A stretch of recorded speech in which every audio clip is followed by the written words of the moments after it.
البروكلي هذا الفريش.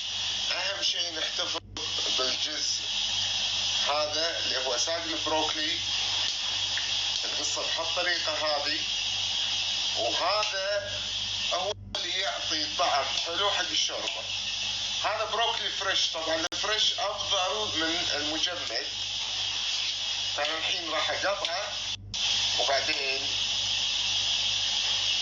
اغسله كذي غسلة سريعة، وبعدين اطبخه واسوي شوربة بروكلي. اللي راح احتاجه مع شوربة البروكلي بصل، هذه بصلة واحدة ناعمة، اوكي. في ناس يحطون ثوم، انا ما راح احط ثوم مع هالشوربة. تابعوا الوصفة الصحية والحلوة اللذيذة. حطيت الجدر على النار. هذا الزيت الزيتون اللي راح استخدمه بالثوم والفلفل، اوكي. على طول البصل لازم يكون لونه ذهبي، اوكي. البصل لازم شوي يذبل يصير لونه ذهبي.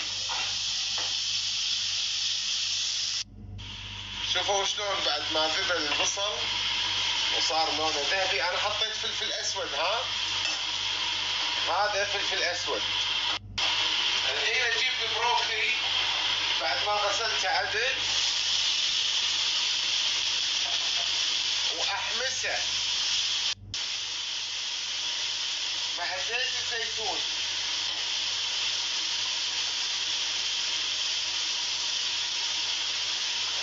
سلام، البروكولي ترى لذيذ، وهذه شوربة لذيذة. عندي شوربة القرع، باكر ان شاء الله اسويكم. امس اشتريت قرع. الحين شنو بحط ملح، الملح هذا البحري. البهارات اللي راح اضيفها عندي هني بهارات الباستا اللي بالمشروم، هي اللي تعطيني طعم حلو. وعندي هني شوربة الخضار مال ارض الطبيعة اورجانيك.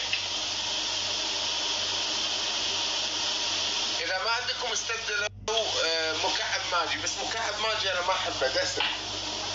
وبحط فلفل اسود، هذا فلفل اسود الرينبو، وبس احمس.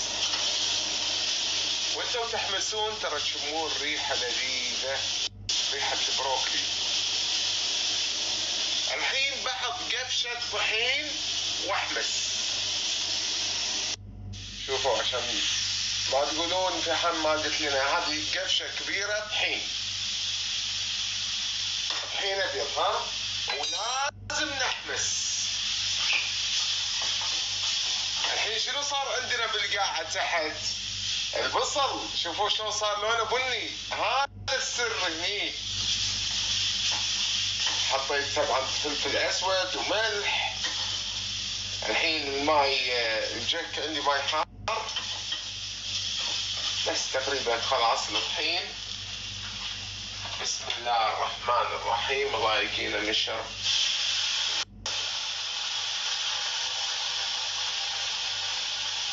البروكلي يبي ماي، بس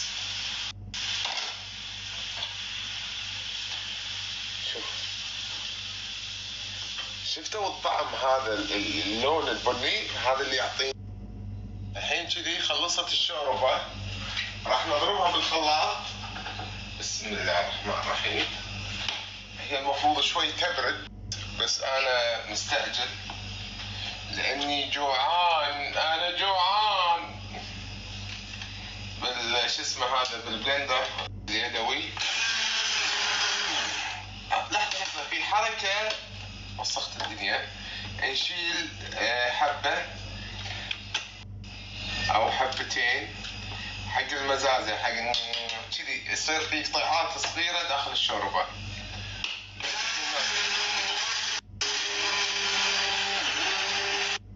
شوفوا هذه شوربتنا. حطيت آخر شيء شوية رشة بقدونس، وخليت فيها شوي قطع صغيرة من البروكلي. الحين هذا شيء اختياري، بضيف شوية كريمة سائلة اختياري، تقريبا ربع علبة، هي ما فيها شيء العلبة. اللي عنده ليمون جراس يحط ماء مركز شوي، اللي ما عنده يحط ليمون، بس هذه العشبة تعطيها طعم حلو. بس قطرات بس كذا. الحين هي تقريبا مستوية، بس تقدر شوف.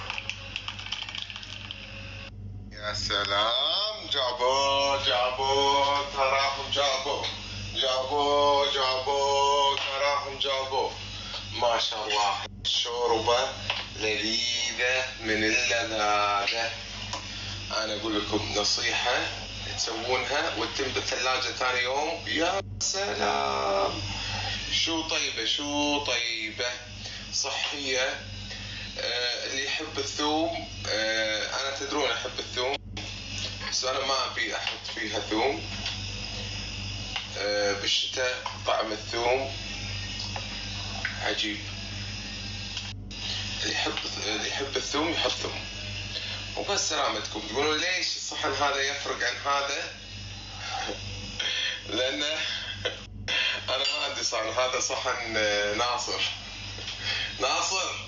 حالة الشيخة. هذا صحنكم ترى قديم عندنا، ما أدري شنو دازلين نقصه. لازم عملية التنظيف للصحن عشان لما تقدمونه للناس يكون بشكل حلو. وين البصل يا فيحان؟ عفا عليكم، عفا في بصل أخضر.